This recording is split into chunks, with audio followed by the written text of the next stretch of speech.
صلو علی الحبیب الصلاۃ والسلام علیک یا سیدی یا رسول اللہ وعلی آلک واصحابک یا سیدی یا نور اللہ۔ سامعین مکرم، السلام علیکم ورحمۃ اللہ وبرکاتہ۔ اللہ پاک نے قرآن پاک میں ارشاد فرمایا، یا ایھا الذین آمنوا لا ترفعوا اصواتکم فوق صوت النبی ولا تجہروا لہ بالقول کجہر بعضکم لبعض ان تحبط اعمالکم وانتم لا تشعرون۔ صدق اللہ مولانا العظیم۔ ترجمہ کچھ اس طرح ہے کہ اے ایمان والو، اپنی آوازیں حضور علیہ الصلوۃ والسلام کی آواز سے اونچی نہ کرو، اور جب ان کی بارگاہ میں حاضر ہو تو بات چلا کر یعنی شور کے ساتھ نہ کیا کرو، جیسے تم آپس میں ایک دوسرے کے ساتھ کیا کرتے ہو، کہیں ایسا نہ ہو کہ تمہارے عمل ضائع ہو جائیں اور تمہیں خبر بھی نہ ہو۔ اب اس آیت مبارکہ میں اللہ پاک نے ایمان والوں کو اپنے حبیب مکرم صلی اللہ علیہ وآلہ وسلم کے دو عظیم آداب سکھائے ہیں۔ وہ دو عظیم آداب کون سے ہیں؟ پہلا ادب یہ ہے کہ اے ایمان والو، جب حضور کی بارگاہ میں جاؤ اور جب نبی کریم صلی اللہ علیہ وآلہ وسلم تم سے کلام فرمائیں تو تم ان کی بارگاہ میں اگر کچھ عرض کرو تو تم پر لازم ہے کہ تمہاری آواز ان کی آواز سے بلند نہ ہو، بلکہ جو عرض کرنا ہو وہ آہستہ اور پست آواز سے کرنا ہے۔ یہ پہلا ادب ہے۔ دوسرا ادب کیا ہے؟ آپ فرماتے ہیں کہ حضور اقدس صلی اللہ علیہ وآلہ وسلم کو ندا کرنے میں، پکارنے میں ادب کا پورا لحاظ رکھنا ہے، یعنی جیسے آپس میں تم ایک دوسرے کا نام لے کر پکارتے ہو، اس طریقے سے حضور علیہ الصلوۃ والسلام کی بارگاہ میں نہیں ایک دوسرے کو پکارنا، حضور کو نہیں پکارنا ہے، یعنی وہاں پر ادب، تعظیم، توصیف و تکریم کو ملوز خاطر رکھنا ہے کہ کہیں ایسا نہ ہو کہ تم ان الفاظ کے ساتھ حضور کو پکارنا شروع کر دو جن الفاظ کے ساتھ تم آپس میں ایک دوسرے کو پکارتے ہو، اور کہیں ایسا نہ ہو جائے کہ تمہارے عمل ضائع ہو جائیں اور تمہیں خبر بھی نہ ہو۔ یہ حضور علیہ الصلوۃ والسلام کی تعظیم و تکریم کے حوالے سے اور ان کی بارگاہ میں بیٹھنے کا ادب اور ادب احترام کے حوالے سے اللہ پاک نے یہ آیت نازل فرمائی۔ اور اس آیت کا شان نزول کیا ہے؟ مفسرین کرام فرماتے ہیں کہ حضرت ابن ابی ملائکہ رضی اللہ تعالی عنہ فرماتے ہیں کہ دو بہترین حضرات یعنی خلفائے راشدین میں سے حضرت ابو بکر صدیق، حضرت عمر فاروق رضی اللہ تعالی عنہ کے درمیان کچھ معاملے میں بحث ہوئی۔ وہ معاملہ کیا تھا؟ آپ فرماتے ہیں کہ جب بنو تمیم کے سوار بارگاہ مصطفی میں حاضر ہوئے تو ان میں سے ایک صاحب نے، ایک بندے نے، ایک آدمی نے اقرا بن حابس کی طرف اشارہ کیا کہ ان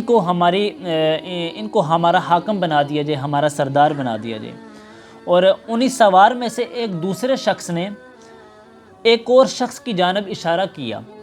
تو جب دوسری جانب اشارہ کیا تو حضرت ابو بکر صدیق نے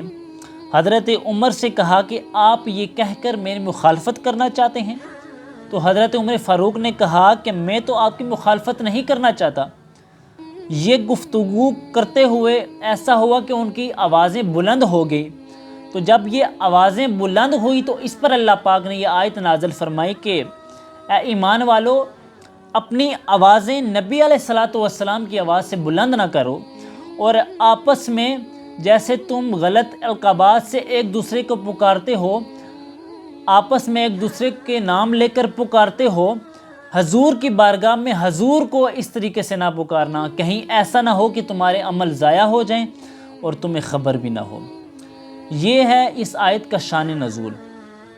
اب یہ آیت پڑھنے کا میرا مقصد کیا ہے اور یہ ٹاپک انتخاب کرنے کا میرا مقصد کیا ہے؟ جیسا کہ آپ احباب کو بخوبی علم ہے کہ کچھ دن پہلے جو واقعہ ہوا، حضور علیہ الصلوۃ والسلام کی بارگاہ میں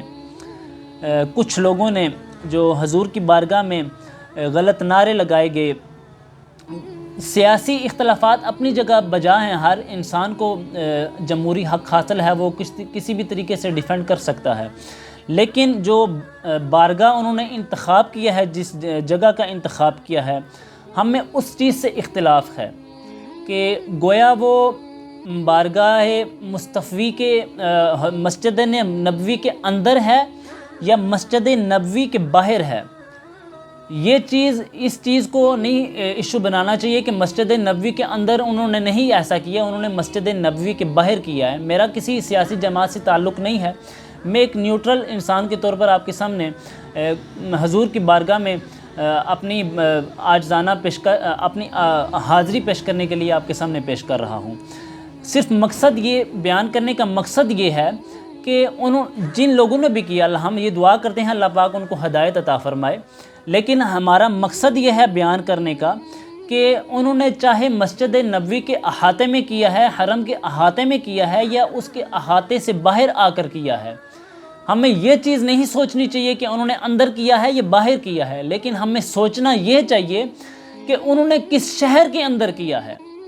جس شہر کی اللہ پاک قرآن پاک میں قسمیں کھا رہا ہے کہ لا اقسم بہذا البلد وانت حل بہذا البلد، اس شہر کے اندر جا کر تم ایسے غلیظانہ حرکتیں کر رہے ہو۔ سوچنا چاہیے، ہم مسلمانوں کو یہ سوچنا چاہیے کہ ہم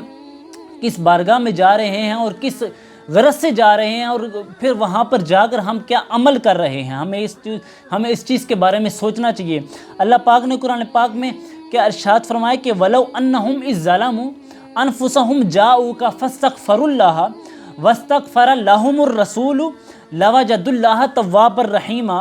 کہ اے حبیب اگر وہ لوگ جب اپنی جانوں پر ظلم کر بیٹھے تھے تو آپ کی خدمت میں حاضر ہو جاتے اور اللہ سے معافی مانگتے،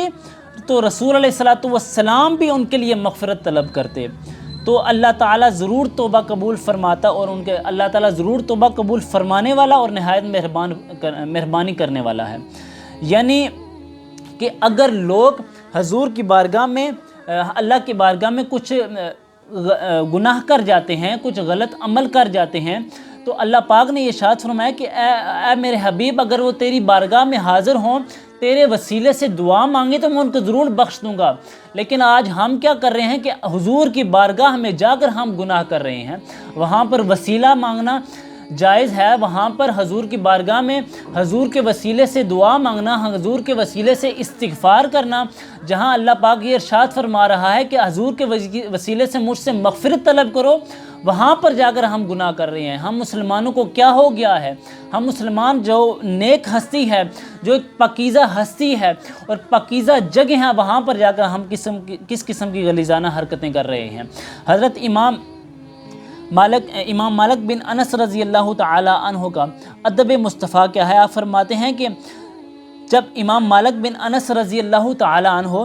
جب رسول علیہ الصلوۃ والسلام کا ذکر کرتے یا ان کے پاس حضور علیہ الصلوۃ والسلام کا ذکر کیا جاتا تو ان کے چہرے کا رنگ متغیر ہو جاتا، یعنی جب حضور علیہ الصلوۃ والسلام کا ذکر ان کے سامنے کیا جاتا تو ان کا چہرے کا رنگ متغیر ہو جاتا، اور نبی کریم صلی اللہ علیہ وآلہ وسلم کی تعظیم میں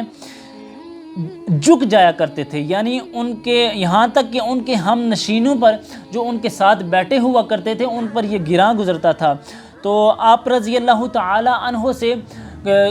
کسی نے ان کے ہم نشینوں سے دریافت فرمایا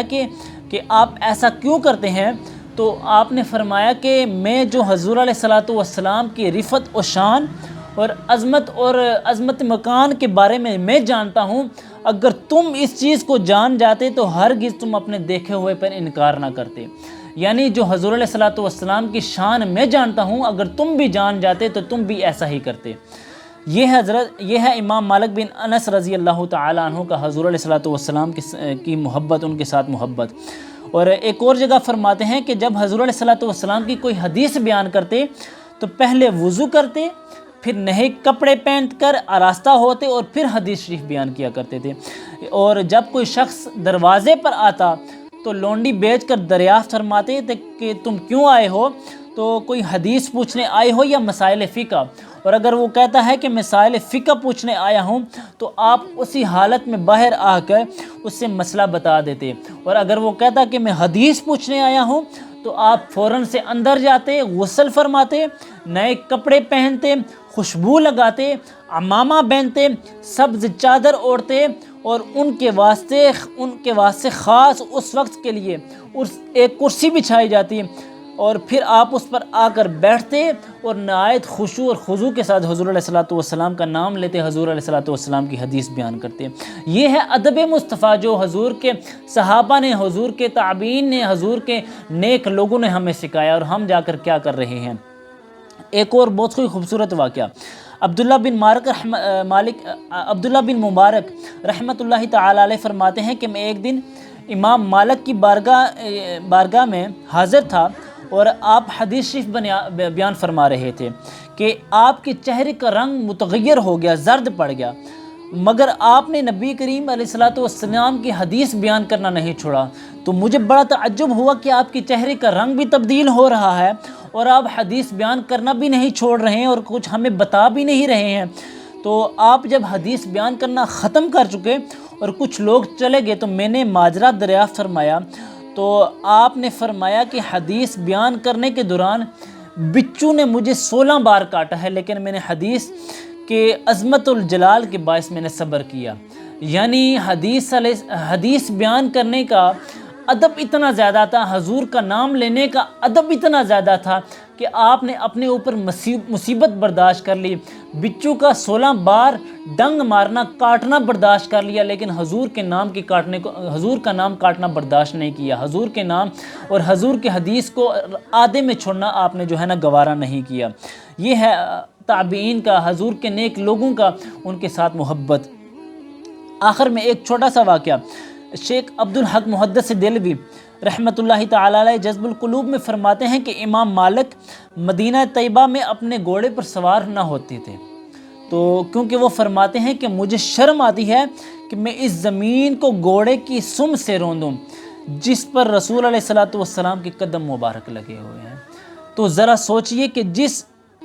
زمین پر حضور علیہ الصلوۃ والسلام کے صرف قدم مبارک لگے ہیں، مدینہ پاک، حرم پاک، وہاں پر امام مالک فرماتے ہیں کہ میں یہ گوارا نہیں کرتا کہ میں اپنے گھوڑے پر سوار ہو کر وہاں سے گزروں۔ تو آج لوگ کیا بنا رہے ہیں، باتیں بنا رہے ہیں کہ انہوں نے مدینہ پاک کے اندر نہیں کیا، حرم پاک کے اندر انہوں نے ایسا نہیں کیا۔ خدا کے بندو، خدا کا واسطہ ہے، ذرا سوچو کہ امام مالک، عبداللہ بن مبارک، امام مالک اور بہت سارے صحابہ کے بہت سارے واقعات ہیں، میں بیان کرنا شروع کر دوں تو یہ رات ختم ہو جاتی ہے، لیکن میں آپ کے سامنے میں نے 2-3 بیان کی ہیں۔ صرف مقصد یہ ہے بیان کرنے کا کہ آپ جو ایکسپلینیشن دے رہے ہیں کہ ہم نے ایسا نہیں کیا، ہم نے ایسا نہیں کیا، انہوں نے ایسا نہیں کیا، ہرگز ایسی باتیں نہ سوچو۔ جو ایسی باتیں سوچ رہا ہے، جو ایسی باتیں کر رہا ہے اور سوشل میڈیا پر ایسی پوسٹیں کر رہا ہے، وہ بھی گناہ کا شکار ہو رہا ہے، اور وہ بھی گناہ ہی کر رہا ہے جو ایسی پوسٹوں کو بنا کے شیئر کر رہا ہے۔ تو خدا را اس چیز کو سوچنا چاہیے کہ جس شہر کی قسم اللہ پاک نے کھائی، جس شہر کے اندر امام مالک اور محدث دہلوی کا جو میں نے آپ کے سامنے واقعہ بیان کیا ہے کہ امام مالک کے بارے میں کہ وہ اپنے گھوڑے پر سوار نہیں ہوتے تھے، تو ادب مصطفیٰ کی وجہ سے اور ادب اس کے حضور علیہ الصلوۃ والسلام کے شہر کے ادب کی وجہ سے اپنے گھوڑے پر سوار نہیں ہوا کرتے تھے، تو انہوں نے اس شہر کا ادب کو ملوز خاطر رکھا، حضور علیہ الصلوۃ والسلام کی تعظیم کو ملوز خاطر رکھا اور گھوڑے پر سوار نہ ہوئے۔ تو آج لوگ کیا کر رہے ہیں کہ انہوں نے باہر کیا ہے، اندر کیا ہے، ایسا کیا ہے، ایسا نہیں سوچنا چاہیے۔ ہمیں اپنے اس عمل پر شرمندہ ہونا چاہیے، اور حضور کی تمام امت کو، ہم سب کو حضور کی بارگاہ میں جو ہے نا معافی طلب کرنی چاہیے۔ اللہ پاک سے دعا ہے کہ اللہ پاک ہمیں حضور علیہ الصلوۃ والسلام سے پکی سچی محبت کرنے کی توفیق عطا فرمائے، اور حضور علیہ الصلوۃ والسلام کی اسوہ حسنہ پر چل کر زندگی بسر کرنے کی توفیق عطا فرمائے۔ وآخر دعوانا ان الحمد للہ رب العالمین۔